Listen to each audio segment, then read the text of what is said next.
నమస్తే, welcome to our channel. దేశమంతటా కూడా గణతంత్ర దినోత్సవ వేడుకలను అంగరంగ వైభవంగా జరుపుకుంటున్నారు. ఏపీలో చూసుకున్నట్లయితే అమరావతిలో తొలిసారిగా త్రివర్ణ పతాకాన్ని ఎగరవేశారు గవర్నర్ గారు.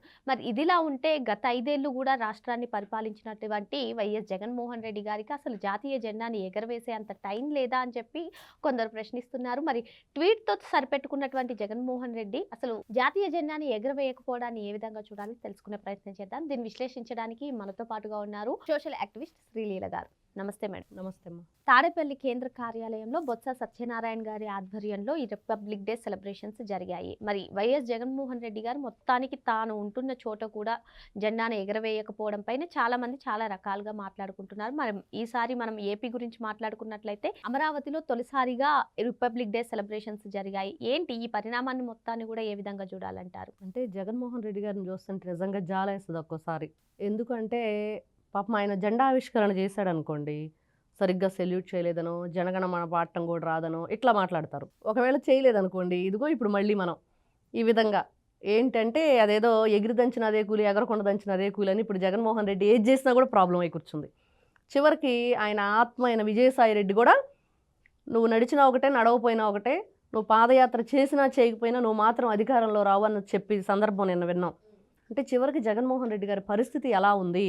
ముందు నుయ్యి వెనక్కి గొయ్యి, ఒకవైపు కేసులు, ఇంకొక వైపు సొంత మనుషులే దూరం అయిపోయి ఏ విధంగా మరి వీళ్ళ ఇంటి గుట్టు రట్టు చేస్తున్నారు అనేది. మరి గణతంత్ర దినోత్సవం సందర్భంగా ప్రతి ఒక్కరం గుర్తు చేసుకుంటూ మరి ఆనాడు మన దేశ భవిష్యత్తు ఏంటి, మన దేశంలో ఏం జరిగింది, మన దేశానికి గర్వకారణంగా ఎంతమంది ప్రాణాలు వదిలారు, మరి మనం ఏ విధంగా పోరాడి స్వాతంత్రాన్ని తెచ్చుకున్నాం, ఆ తర్వాత ఈ గణతంత్ర దినోత్సవాన్ని పూర్తి స్వాతంత్ర దినోత్సవంగా మనం ప్రకటించుకున్నాం. అన్నీ కూడా మన చరిత్ర అంటే ఏంటి, మరి చరిత్రహీనులుగా మిగిలిపోయిన వారు ఆ జెండా వందనం చేసే ఏదైతే అర్హత కూడా నాకు లేదు అనేది వాళ్ళకి అర్థమైపోయి ఊరుకుండిపోయారా అనిపిస్తుంది ఒక్కోసారి. చేయకపోవటమే మంచిదేమో.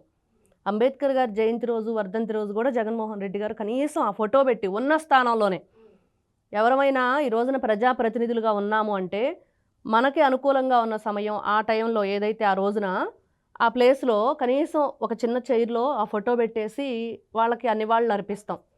మరి అలాంటిది కూడా మర్చిపోయి అసలు జగన్మోహన్ రెడ్డి బొమ్మ తప్ప ఇంకేమీ కనిపించకూడదు, ఒక ట్వీట్తోనే సరిపెట్టేసుకున్నారు అనే మాటలు కూడా వినిపిస్తున్నాయి. అదే మనం ఎన్నోసార్లు చెప్పుకున్నాం. ఎక్స్-సీఎంగా అయిపోయిన తర్వాత ఎక్స్లో పోస్టులకు మాత్రమే పరిమితం అయిపోయాడు జగన్మోహన్ రెడ్డి అని. అంటే తనకు అర్హత లేదని తాను నిరూపించుకుంటున్నాడా, ఇంకా అర్హత కోల్పోయానని చెప్పి మరోసారి ప్రతిసారి ఇట్లాంటి సందర్భం వచ్చినప్పుడల్లా ప్రజలకు గుర్తు చేస్తున్నాడా?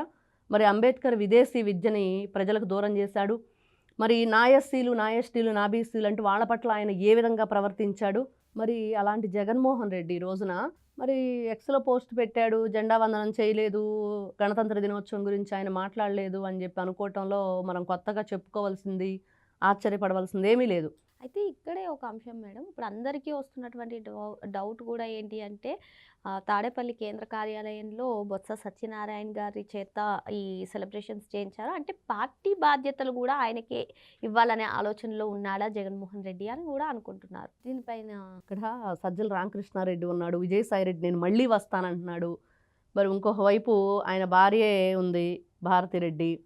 మరి ఇంకా చాలామంది పేరుని నాని పోటీ పడుతున్నాడు, అంబటి రాంబాబు పోటీ పడుతున్నాడు, రోజా, రజని, మరి శ్యామల, ఇట్లా చాలామంది ఉన్నారు. ఇంకా వీళ్ళందరి మధ్య గొడవ పెట్టడం ఎందుకులే, ఈయన కొంచెం ఉత్తరాంధ్రలో ఎక్కడో ఉంటాడు, ఈయన తీసుకొచ్చి ఒకసారి జెండా వందనం చేపిస్తే ఏం జరిగిద్దో చూద్దాం. జగన్మోహన్ రెడ్డికి ఎంతసేపటికి గిచ్చి ఏడిపించి జోల పడతా ఉంటారు చూడండి, అలా చేస్తూ ఉంటాడు పార్టీలో వాళ్ళని కూడా.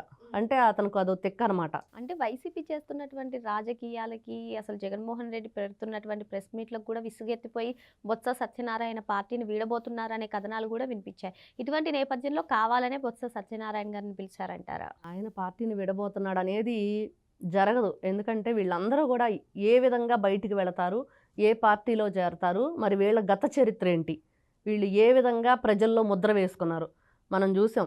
జగన్మోహన్ రెడ్డి బొమ్మ తప్ప ఏ బొమ్మ కనిపించకూడదని ఆయన నోటితో ఆయనే ఎన్నో సందర్భాల్లో చెప్పాడు, ప్రతి ఇంట్లో నా ఫోటో పెట్టుకోవాలని. అప్పుడు మనం కూడా చెప్పుకున్నాం, ప్రతి ఇంట్లో ఫోటో పెట్టుకోవడం బాగానే ఉండిద్ది, కింద నువ్వు రాష్ట్రానికి చేసిన ద్రోహం కూడా రాస్తే ఇంకా బాగుండిద్ది, ప్రజలకు తెలుస్తుంది, పిల్లలకు తెలుస్తుంది, వాళ్ళ తరతరాలకు కూడా నిజంగానే గుర్తుండిపోయే విధంగా ఇదిగో 2019 నుంచి 24 మధ్య ముఖ్యమంత్రి ఉన్నాడు, రాష్ట్రాన్ని 30 సంవత్సరాలు వెనక్కి తీసుకువెళ్ళాడు, దాంట్లో ప్రధాన పాత్ర పోషించాడు ఈ వ్యక్తి అనేది. మరి అలాంటి ఆలోచన కలిగిన వ్యక్తికి ఆ పార్టీలో ఎవరు పెద్దగా ఉంటే ఏంటి? ఆ పార్టీ జెండా పట్టేవాడు, కట్టేవాడు ఈ రోజున దూరం అయిపోతున్నారు. రేపు జగన్మోహన్ రెడ్డి ఎమ్మెల్యే టికెట్ కూడా ఉండిద్దో ఉండదో. ఈ రోజున నిన్నో మొన్న పేరు నాని చెప్తున్నాడు. జగన్మోహన్ రెడ్డి ఫోటో పెడితే చాలు అని. ఆ ఫోటోని మీ కొంప ముంచింది, అది మర్చిపోతున్నారు. కోడిగుడ్డు మీద కూడా మీ బొమ్మలు, చివరికి గట్టురాళ్ళ మీద కూడా దిష్టి బొమ్మలా మీ బొమ్మలు వేయించుకొని మరి ఈ రోజున మొత్తం శుభ్రంగా పూర్తిగా పార్టీ సర్వనాశనం అయిపోవటానికి వీళ్ళందరూ కూడా ప్రధాన పాత్ర పోషించారు. జగన్మోహన్ రెడ్డి గారిని నట్టేట్లో ముంచేశారు అనేది వాస్తవం. కాబట్టి ఈ రోజున ఆయన ఎలాంటి నిర్ణయాలు తీసుకున్నారు, ఎవరి పార్టీని విడిపోతున్నారు అనే దానికంటే వాళ్ళల్లో వాళ్ళు ఎవరైతే ఈ సకల శాఖ మంత్రిగా గతంలో చేసిన సజ్జల రామకృష్ణారెడ్డి ఆధ్వర్యంలో వాళ్ళ పార్టీని మాత్రం వాళ్లే భూస్థాపితం చేయడానికి, లేకపోతే ఈయన మనం ఎన్నో సందర్భాల్లో విన్నాం, ఆయన కూడా హస్తగతం చేసుకుంటాడు పార్టీని. సజ్జల రామకృష్ణారెడ్డి జగన్మోహన్ రెడ్డి జైలుకి వెళ్తే మేము లేమా అని చెప్పి మాట్లాడిన సందర్భంలో ఈ విధంగా ఎవరికి వాళ్లే పోటీ పడుతున్నారు. వైఎస్ఆర్సీపీ పార్టీలో ఎవరికి వాళ్ళే మేమే ముందుంటామని మాట్లాడుతున్నారు. కానీ పార్టీని మేము ఉన్నామని చెప్పి చెప్పేవాళ్ళు మరి జగన్మోహన్ రెడ్డి గారికి చక్కటి సలహాలు ఎందుకు ఇవ్వట్లేదు? అంటే ఇప్పుడు ఏమర్థమవుతుంది దీన్ని బట్టి ప్రజలేం మాట్లాడుతున్నారు? ఇదిగో సలహాలు ఇస్తే ఆయన మంచోడు అయిపోతాడు కదా, అదేదో ఆ మంచితనం ఏందో మేమే కొట్టేస్తాం, మేమెందుకు ఆ మంచి సలహాలు ఇచ్చి ఆయన మంచోడిని అనిపిస్తాం అనే విధంగా ఉంది ఒక్కొక్కరు ఆలోచన. మొత్తానికి వీళ్ళు రాష్ట్ర ద్రోహులు. గతంలో ఎన్నో సందర్భాల్లో రాష్ట్ర భవిష్యత్తు గురించి, రాష్ట్రం ఏదైతే మనం అభివృద్ధి గురించి ఎన్నో సందర్భాల్లో వీళ్ళు ఎలాంటి బురద జల్లారు, ఏ విధంగా ప్రవర్తించారు, వాళ్ళ ఛానల్లో వాళ్ళ పేపర్లో ఎంత నీచాతి నీచంగా పోస్టులు పెట్టించనివ్వండి, ఆ న్యూస్ రాయించనివ్వండి, లేకపోతే దాంట్లో డిబేట్లు పెట్టేసి ప్రభుత్వం గురించి రాష్ట్రం గురించి మాట్లాడనివ్వండి, ఎన్నో చూసాం మనం. మరి ఇలాంటి వ్యక్తులకి దేశభక్తి ఏంటి? లేకపోతే ఇలాంటి సందర్భాలు మనం గుర్తు చేసుకొని మన దేశ చరిత్ర, మన గర్వకారణమైన వీళ్ళంతా ప్రాణాలు అర్పించిన వీరుల గురించి మనం గుర్తు చేసుకోవాలి అనేది మర్చిపోయి ఇంకా వాళ్ళ ప్రవర్తన, వాళ్ళ ఆలోచన విధానం ఇంక ఈ విధంగా ఎక్స్లో పోస్టులు పెట్టుకుంటూ అన్నిటికీ జగన్మోహన్ రెడ్డి గారి ఆలోచన విధానమే మనం ఈ రోజున ఎన్నో సందర్భాల్లో చెప్పుకున్న ప్రతిసారి ఈ రోజున తల్లి మీద ప్రేమ లేదు, చెల్లి మీద ప్రేమ లేదు, ఏదైనా సరే తల్లికి మించిన యోధులు ఎవరు ఉండరు అంటారు. మరి అంటే అలాంటి తల్లి బిడ్డ కోసం ఏదైనా చేసిద్ది. మరి ఆవిడ ముఖ్యమంత్రిని చేయడానికి ఎన్నో కష్టాలు పడ్డారు తల్లి కూతుళ్ళు ఇద్దరు జగన్మోహన్ రెడ్డిని. మరి ఆయన కన్న తల్లి ప్రేమని, సొంత చెల్లెల ప్రేమని అర్థం చేసుకునే వ్యక్తికి దేశం మీద ప్రేమ ఉంటుందా?